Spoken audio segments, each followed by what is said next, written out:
Assalamualaikum warahmatullahi wabarakatuh. Sobat Misteri Sunyi Mencekam, mudah-mudahan Anda masih selalu setia bersama kami, channel yang setiap hari selalu menyuguhkan cerita-cerita misteri yang menarik. Dan untuk kesempatan kali ini kami akan berbagi sebuah kisah nyata misteri yang berjudul Berburu Hantu Penunggu Tambak. Memang pekerjaanku sangat menjemukan. Berhari-hari aku harus berada di tengah-tengah kesunyian dan keheningan, karena begitu luasnya areal tambak-tambak itu membuatku segan keluar dari dangau atau gubuk beratap alang-alang tempatku berteduh dari hujan dan terik matahari. Meski begitu, bukan berarti aku sama sekali tidak berkomunikasi dengan orang-orang yang seprofesi dengan diriku. Maksudku, sesama kunjen atau penjaga tambak. Meski tidak sering, sesekali aku berhubungan dengan mereka. Misalnya saja ketika aku kehabisan beras, maka aku harus meminjam dahulu dari salah satu di antara mereka. Majikanku, orang yang memiliki tambak ini, memang tinggal di Bandung. Dia hanya datang mengontrol sebulan sekali dengan membawa beras dan rokok kretek murah untuk persediaanku selama 1 bulan. Kadang-kadang cukup, kadang-kadang tidak. Persediaan beras itu harus dibagi 2 dengan anak dan istriku yang aku tinggalkan di rumah. Seminggu sekali aku pulang ke rumah sambil membawa uang hasil dari penjualan udang sehari-hari. Kalau majikan tidak punya urusan dengan uang hasil dari penjualan udang, karena dianggap udang itu tidak ditanam, tapi udang alam yang datang dengan sendirinya. Dan udang itu hasil dari kerajinanku memasang perangkap yang disebut subuh. Ketika sore dan malam hari, air laut pasang membawa udang-udang laut masuk ke tambak-tambak melalui pintu tambak yang dipasangi bubu. Dan esok paginya, air laut surut kembali. Otomatis udang-udang itu tidak bisa keluar tambak lagi karena terperangkap di dalam bubu. Begitulah pekerjaanku sehari-hari. Sore memasang bubu dan subuh mengangkatnya. Yang paling menyedihkan bila masuk ke musim penghujan, segalanya susah, terutama untuk menebar pakan dan mengendalikan air yang berlebihan. Apalagi tambak majikanku itu luasnya kurang lebih 20 hektar.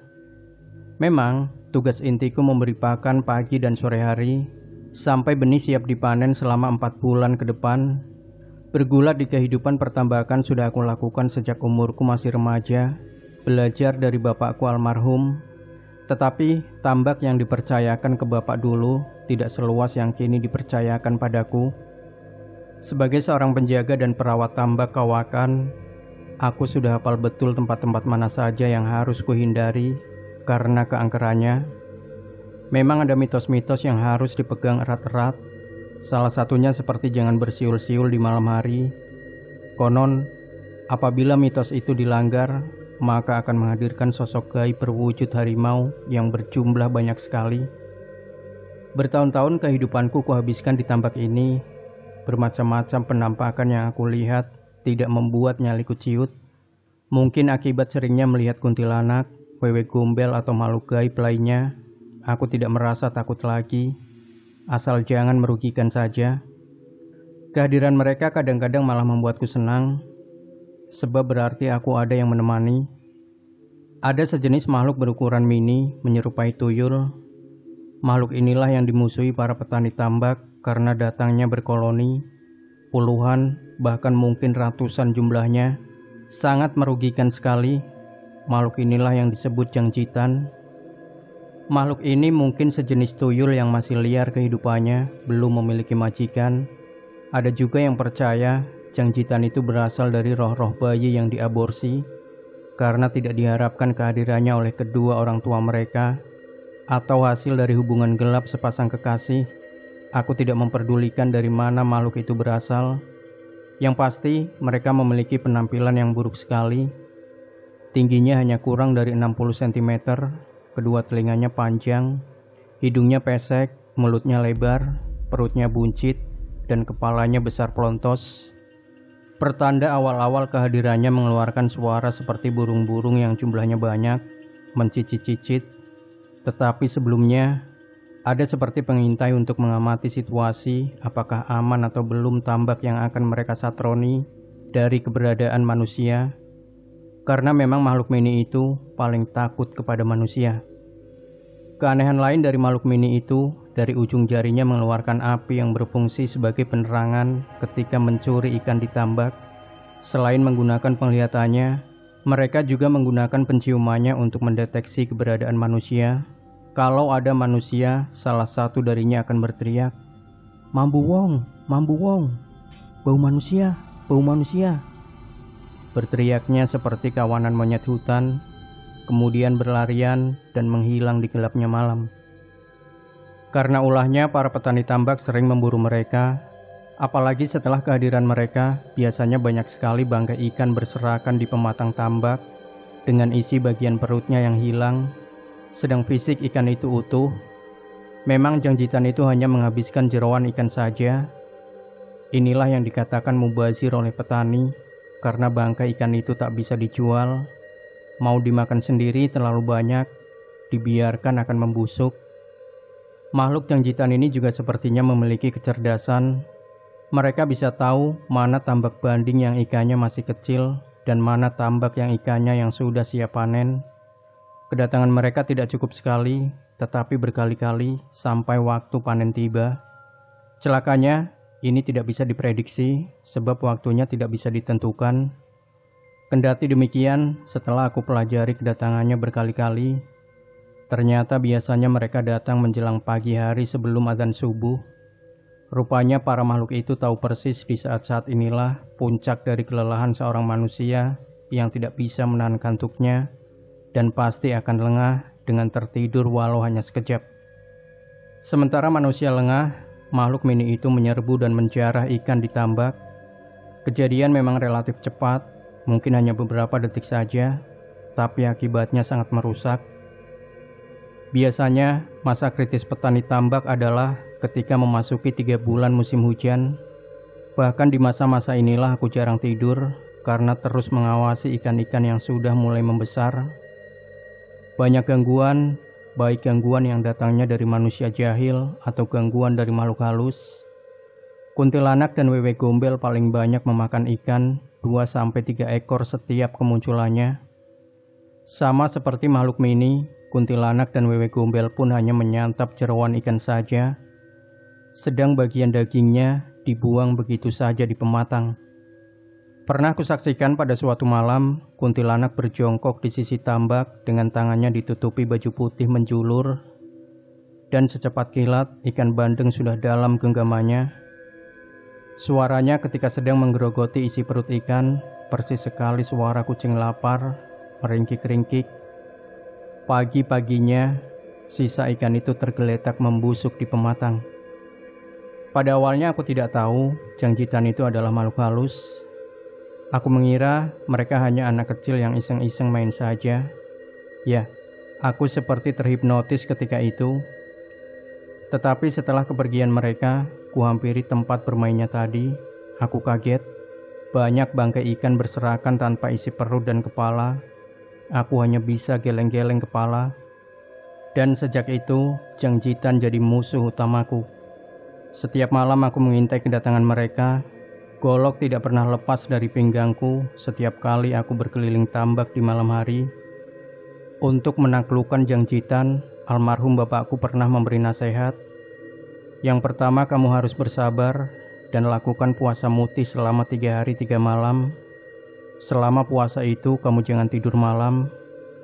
Terus keliling tambak sampai subuh.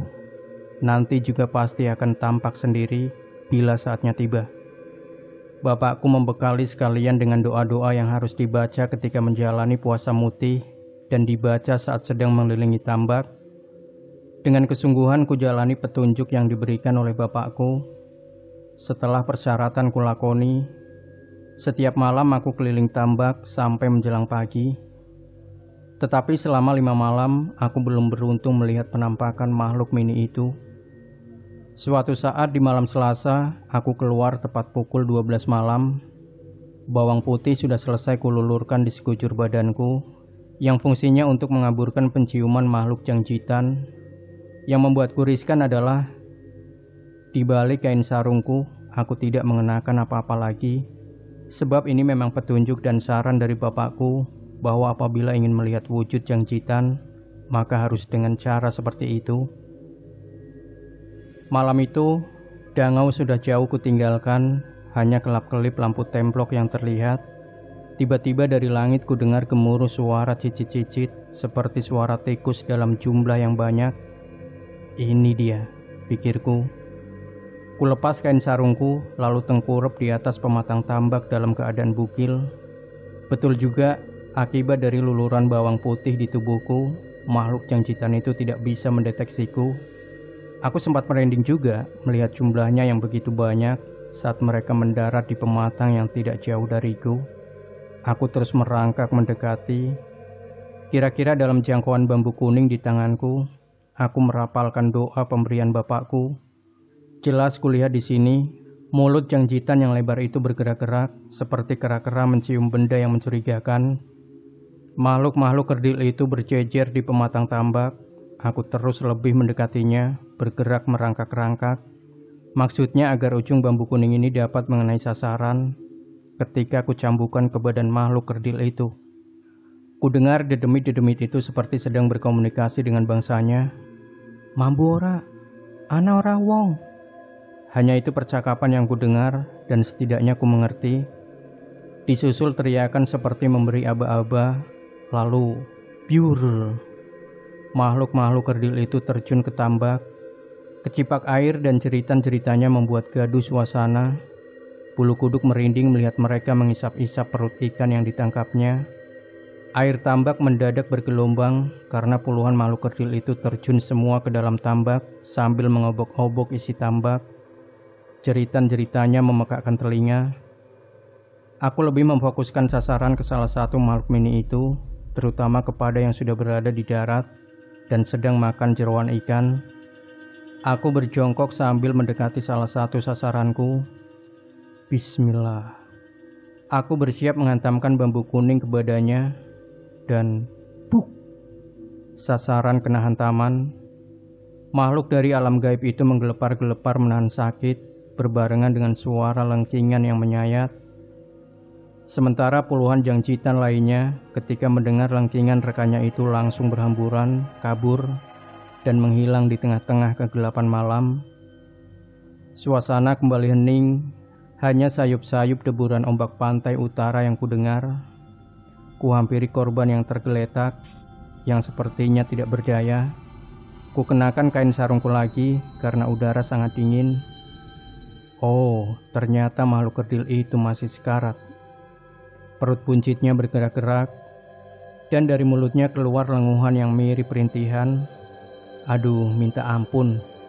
Bau anyir tubuhnya membuat mual perutku. Akan kutunggui sampai pagi apa yang akan terjadi dengan makhluk kerdil ini, sambil membaca mantra pemberian Bapakku dan diselingi membaca salam kalam ilahi. Aku menanti pagi dengan kesabaran. Apa yang kemudian terjadi dengan makhluk yang tergeletak di hadapanku? Seiring waktu menuju fajar, makhluk gaib yang disebut jangjitan itu berkelojotan. Dari mulutnya yang lebar keluar erangan-erangan. Matanya membeliak-beliak, dan bersamaan adzan subuh, saat itu pula dari seluruh badannya mengepul asap putih, lalu disusul suara jeritan yang memilukan. Hanya dalam hitungan detik, seluruh tubuh makhluk mini itu berubah menjadi arang, dan arang itu akhirnya berubah menjadi abu putih seiring sinar matahari menyembul di ufuk timur. Kutampung debu putih itu ke dalam daun pisang, lalu kutaburkan di setiap sudut tambak milik majikanku seperti yang diperintahkan oleh bapak almarhum. Nah, demikianlah kisah perburuan yang kulakukan untuk menjebak makhluk-makhluk kerdil pencuri ikan. Aneh memang, tapi begitulah kenyataan yang kualami sendiri. Demikian Sobat Misteri Sunyi Mencekam. Jangan lupa berikan komentar Anda, like, share video ini, subscribe channel Sunyi Mencekam, dan kembali nantikan cerita-cerita misteri terbaru dari kami. Wassalamualaikum warahmatullahi wabarakatuh.